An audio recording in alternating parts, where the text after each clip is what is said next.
Karnataka. That was supposed to strike a bell with you, Gatsy. Karnataka. You know where Karnataka is? It's a state in the southwestern portion of India. And there's a man many years ago who shares a story from Karnataka. I'm sorry, did I pronounce it wrong? Say it, bro. We better stick with Karnataka. I don't speak Indian either. That's why you didn't recognize it. I butchered it. You know, my Greek professor said he had never heard anybody butcher Greek like I did. My Spanish professor said she had never heard anybody butcher Spanish like I did. My Hebrew professor, he wouldn't even comment. He just shook his head when I tried to speak Hebrew. I can barely speak English. But anyway, over there in a little state on the southwestern side of India, they have their version of what we would call Canadian geese. Except I guess over there they're called Russian geese. I don't know. Russian geese or Chinese geese. I don't know what they are. But anyway, he shares a story. He was a goose farmer. Now, I don't think they eat geese in India. I don't know. I don't know if they eat them. Anyway, I don't know why else he would be farming geese if he wasn't eating them, unless they're worse, but I don't know what they do with them. But anyway, he was a goose farmer.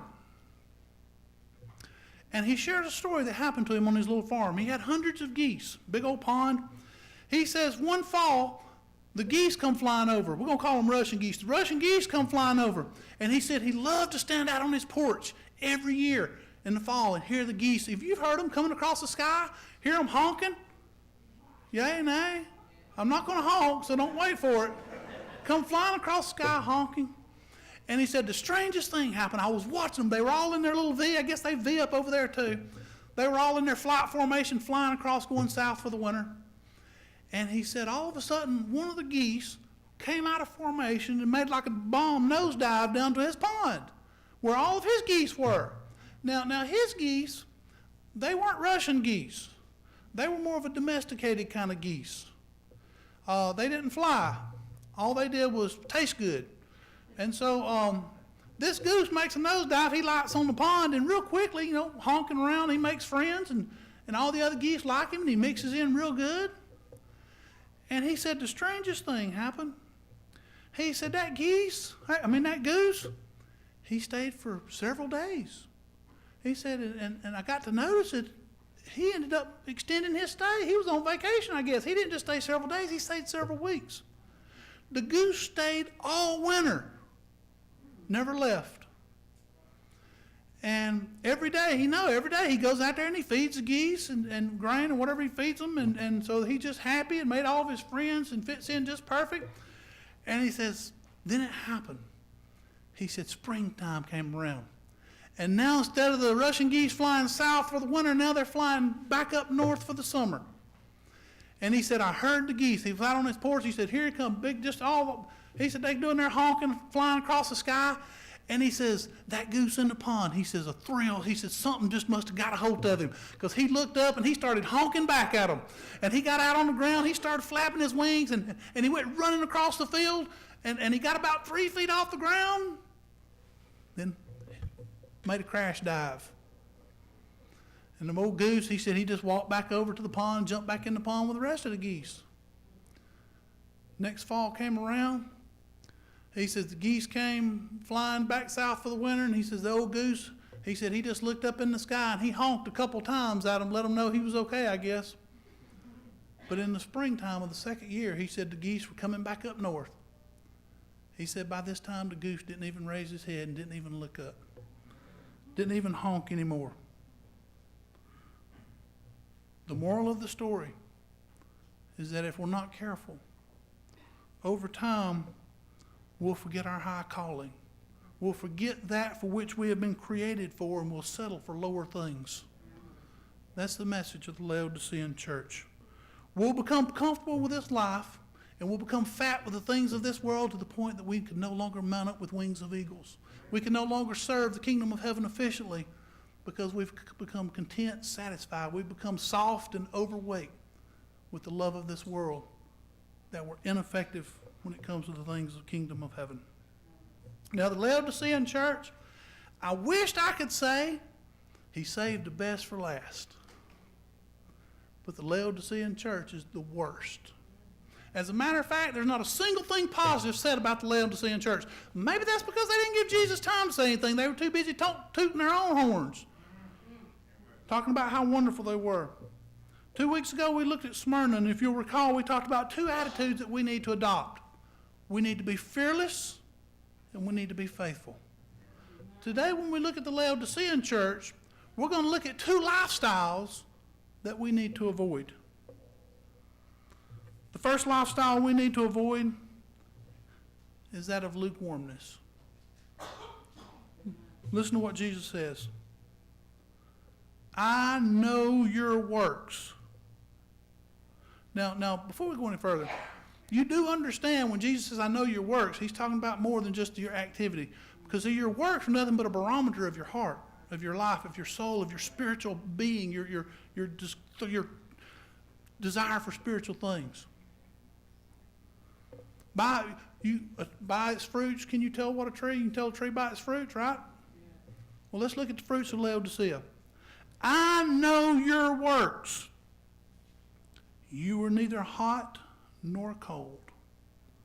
I wish that you were either hot nor cold, but because you are lukewarm and you are neither hot nor cold, I'm going to spit you out.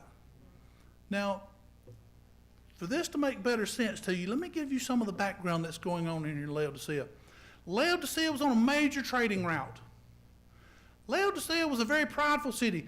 One of their missions is to, one of their biggest, how shall I say it, means of income were travelers, people coming through. Laodicea was very famous in the Roman world for several things, and we'll talk about those in just a minute. But the elephant in the room in Laodicea, if you will, the elephant in the city, of all the things that they had that attracted people into the city, there was one thing that repulsed people. Laodicea, it lost many, how should I say it, vacationers because of this. Laodicea's water supply had to be piped in from 6 miles away. It wasn't hot. It wasn't cold. This is the talk of the town. This is what kept a lot of people from staying in Laodicea.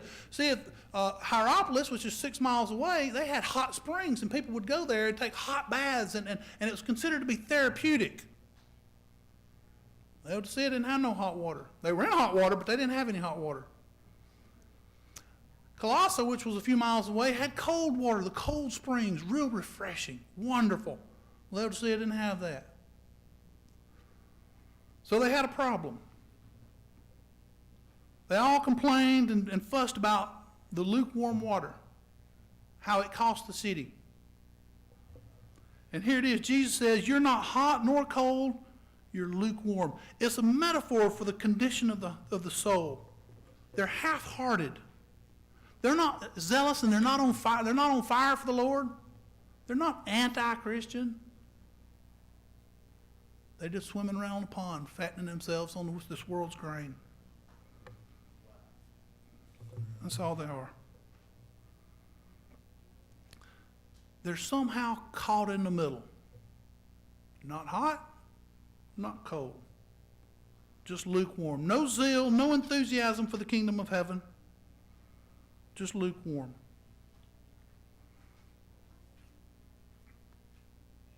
Where nobody wants to be. Sad place to be. Self-satisfied. What Jesus is telling them, as much as you would like to have hot, therapeutic water, as much as you'd like to have cold, refreshing water, what you always complain about is the lukewarm water. That's the exact thing I long for. I long for you to be hot, be on fire, at least be refreshing. You know, a lot of people say the cold is a condition of anti. In the ancient world, cold water was a blessing, a refreshing. Jesus says, you're not enthusiastic about the water. You're not even refreshing to other people. You're just lukewarm. Not good for much of anything. They're complacent. They felt content and happy with where they were at. They weren't progressing in their spiritual journey, making no strides forward. How often do we become complacent? I think it's a condition we suffer from. I couldn't tell you how many people I've heard say, I love my family. My family means the world. I'd kill somebody over my family. Yet statistics show the average man spends 5 to 10 minutes a day with his kids because we've become complacent with our families.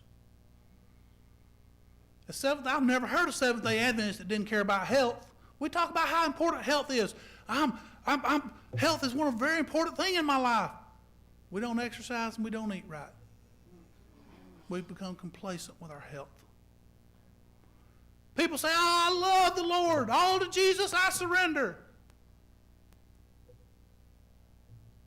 And yet statistics show the average person doesn't spend any time in prayer or studying the Bible, let alone in meaningful communion with the Lord. We've become complacent with everything in our life. Great theologian once said 100 years ago, complacency is a deadly foe of all spiritual growth. When you get to the point that you're content, then your spiritual growth stops. You no longer strive for mastery, being better. Now I'm not saying we shouldn't be content and satisfied and happy with our walking with the Lord. But you know something? We have to realize that God's not through with us. This is a totally different attitude. The Laodiceans had a totally different attitude than what the Bible said. Paul says, wretched man, the closer you get to Jesus, the more you're going to recognize you're missing some stuff. There's some stuff that you still need. There's still some progress. I have to keep myself under subjection lest I become like that Russian goose. We can never allow ourselves to become content with our spiritual walk. There is a deeper relationship we all can experience with the Lord. You know, I don't think any of us are at the place where Enoch was at, where we're so close to the Lord there's no more room for growth, so we just need to be translated out. I'm going to assume since you haven't been translated yet, there's still room for you to grow.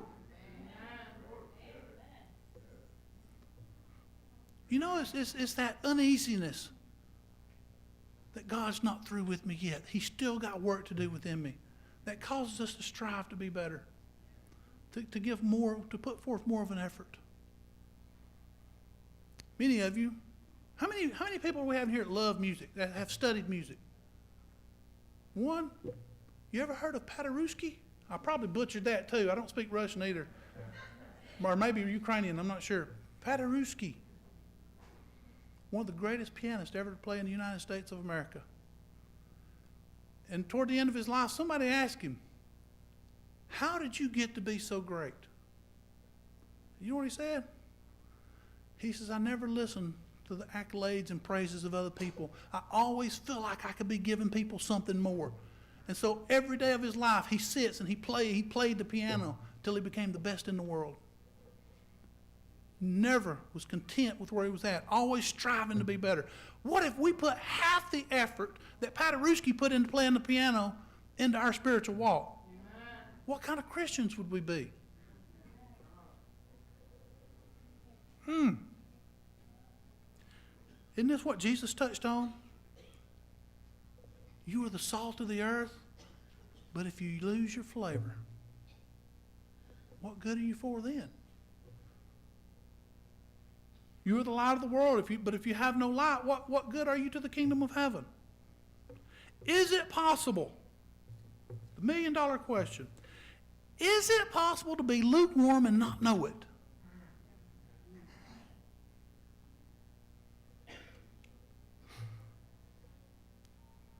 When I read the story of the Laodicean church, what keeps popping to my mind is the man who went to the hospital for a checkup.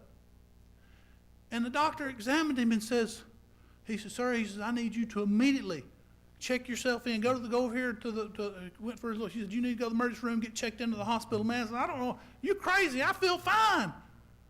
He said, that's exactly what's going to kill you. You ain't fine. You got some major issues. You got some problems. You need to get over and get checked in so we can get these things worked out. The worst condition you can ever have is the one where you think everything is okay. When in fact, the great physician says, you're sick. You're in a deplorable condition. You need help. The primary cause, I believe, of lukewarmness. Now, you think about this. It's going to take a while. Meditate on this throughout the day. I believe the primary cause of lukewarmness is when we get to the place that we believe because of what we know we're locked into the kingdom of heaven. As Adventists, we're bad about that. We're proud because we've got truth that nobody else in this world has. And we're proud of our truth. But it takes more than truth to get you into the kingdom of heaven. Amen. I am not downplaying truth. I am not saying truth is not important. But if you don't have Jesus, you ain't got nothing. Amen. Your activities. I believe a lot of times we can get to the place that we can think, well, man, I come to church every week. I work at the food bank. I feed the hungry. Every time I see a homeless man, I take him out to lunch or dinner. As wonderful as that is, and as much as Jesus wants that, that cannot substitute for your walk with Jesus Christ, your relationship with him. But Pastor, all my friends are Seventh-day Adventists. Maybe you need prayer more than anybody else. If that's the only friends you got, isn't that a shame? I mean, that's a statistic. Typically when people become Adventists in 10 years, they don't have very few non-Adventist associations. The whole reason God's called you so that you can be a light to the world. Isn't this the same problem? Jesus speaks about this elsewhere, if you'll recall, Matthew 7, 21 through 23, when he's talking about when he comes back. You remember? He says, not everyone who says unto me, Lord, Lord, didn't we cast out demons? Man, we did all kind of wonderful things for you. We preached your word. And I can just see Jesus scratching his head. Remind me again who you are? I don't even know who you are. Have no walk with Jesus Christ, no relationship. If knowledge could get you in the kingdom of heaven, Satan will be first in line.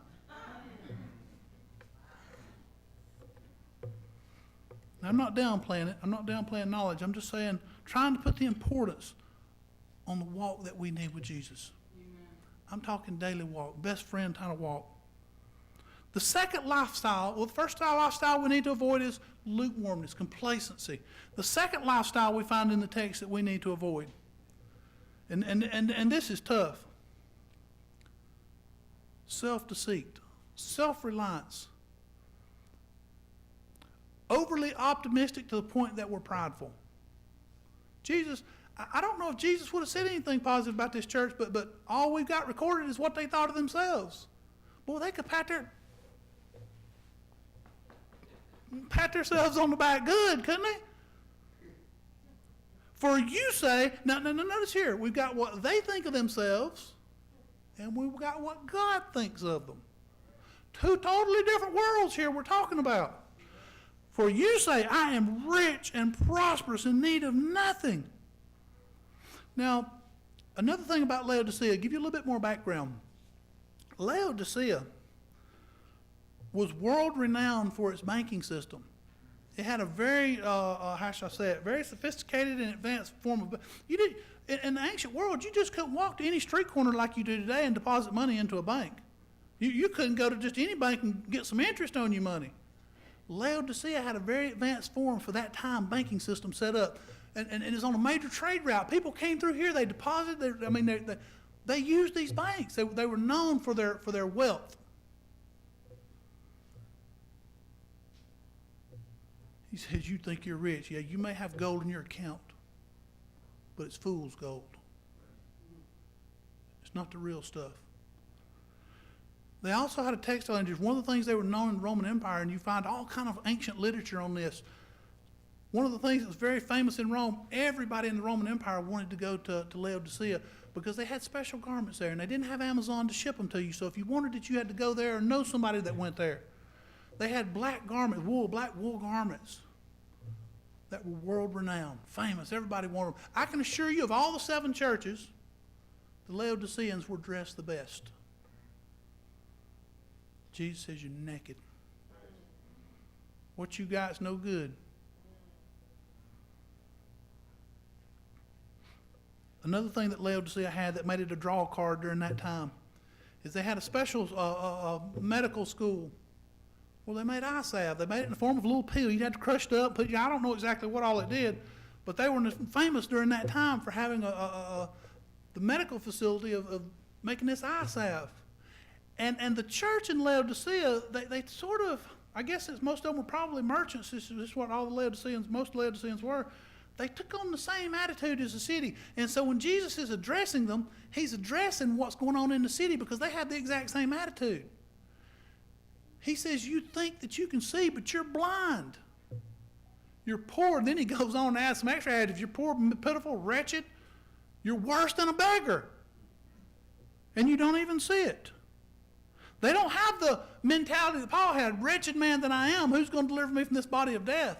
They had the mentality of, mirror, mirror on the wall, thank you so much that I'm the prettiest of them all. That's the mentality that they had. They were self-deceived. It's easy for us to become self-deceived and become prideful. I want to tell you a story in my personal life. I guess I was maybe in the, 8th or 9th grade. Believe it or not, I know it's going to be hard for some of you to believe, especially my children, because they're all the time trying to get me to play video games. I just don't have a desire for it. But when I was a teenager, I had an addiction greater than sugar, and it was video games. I used to think that I was God's gift to Nintendo. Oh, yeah, I thought I was God's gift to Nintendo. And my favorite game of all, was Tecmo Bowl. I love football. I loved it.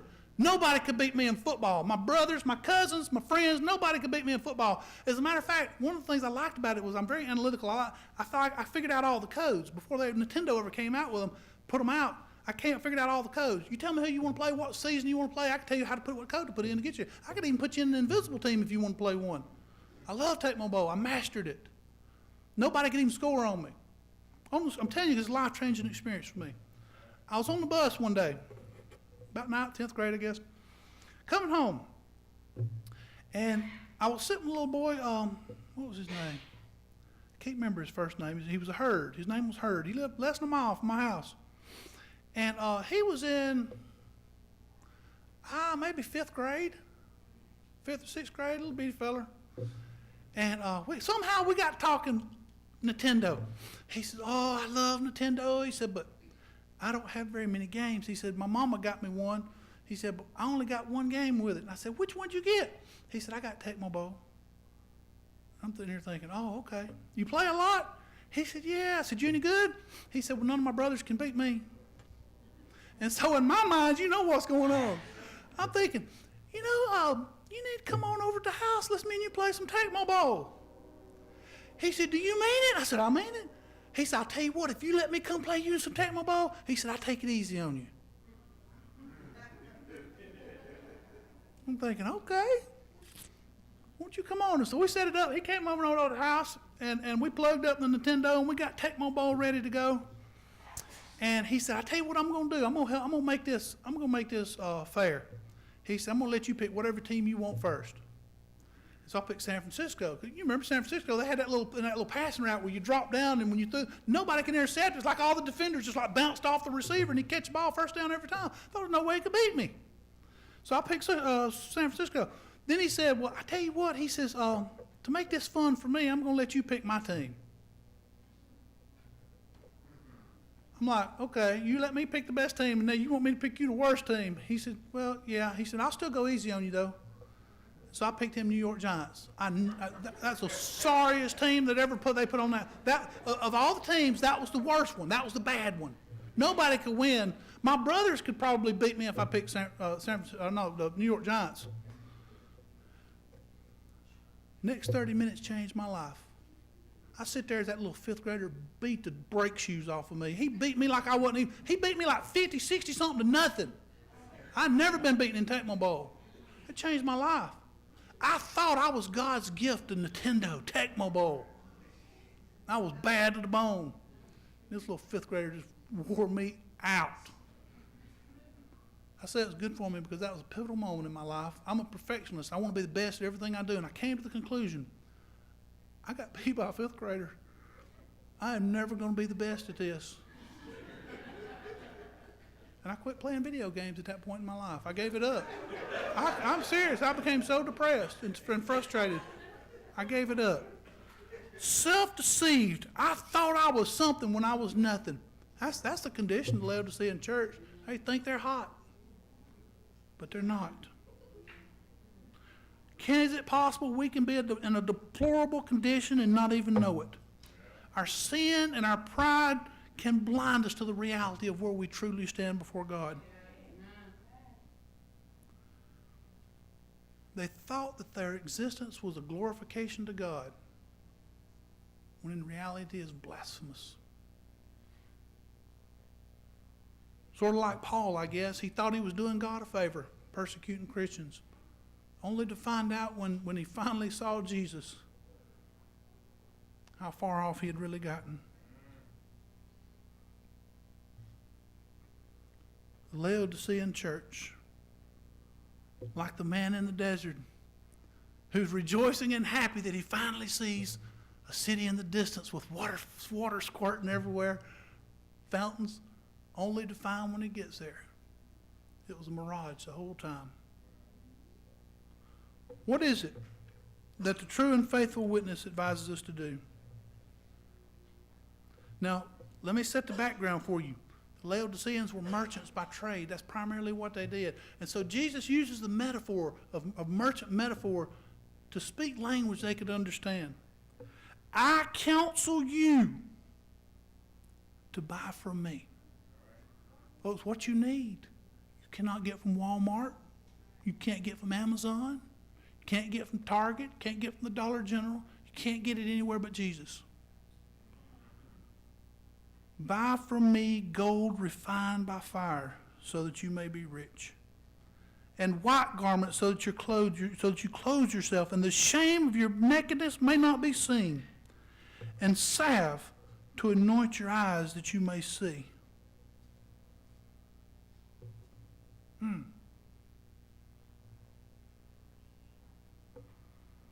The general attitude is, we're okay, we're right where we need to be. That is the most dangerous position you can ever stand in. Because once you stop growing, you begin to decline.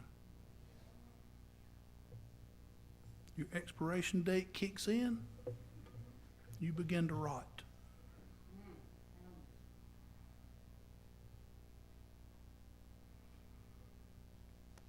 But this is what I want you to get from this message. Listen to this. Because this last two verses, this encapsulates the whole thing. Those whom I love. It amazes me that as deplorable as we are, Jesus somehow still loves us. And isn't that what the whole communion service is about? To remind us that he loves us? Those whom I love, I reprove and discipline. So be zealous and repent. Behold, I stand at the door and knock. If anyone hears my voice and opens the door, I will come into him and to eat with him and he with me. Reference to the marriage supper of the Lamb, as well as now. And for those that don't know, this is a play. This is a reference back to the Song of Solomon. Jesus is giving us an opportunity to recognize that he feels like an outsider to the place where he should be an insider. And he's giving us the opportunity to recognize we've locked him out and to let him back in. This is a reference to the Song of Solomon, where the young man comes to his beautiful to-be bride, to be married, and he knocks on the door. And by the way, the Greek doesn't just say, I stand at the door and knock. He says, I am still standing at the door and I am still knocking. It's an ongoing, continuous action. Song of Solomon, the young man comes and he knocks on the door and he calls out to his beautiful to-be bride, his fiancée, please let me in that we can dine together. We can be together. This is the language Jesus is pulling from. He's expressing his feelings of feeling like he's an outsider to his own church, to his own house, desiring to be invited back in. He's inviting us to realize we've locked him out.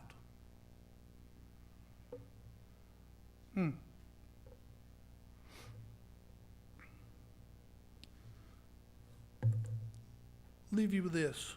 I read a story. Dr. Mitchell Dillon, you wouldn't know him. He doesn't practice around here. He's not a medical doctor. He's a different kind. Dr. Mitchell Dillon tells a story. He says he remembers when his kids were little.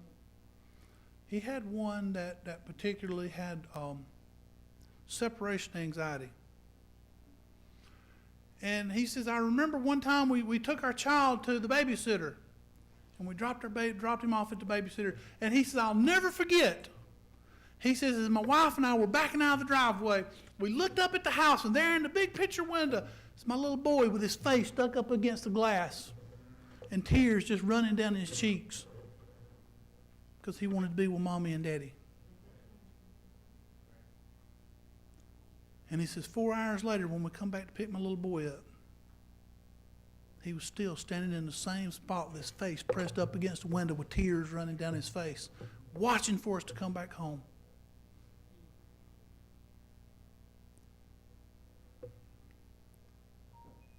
How is it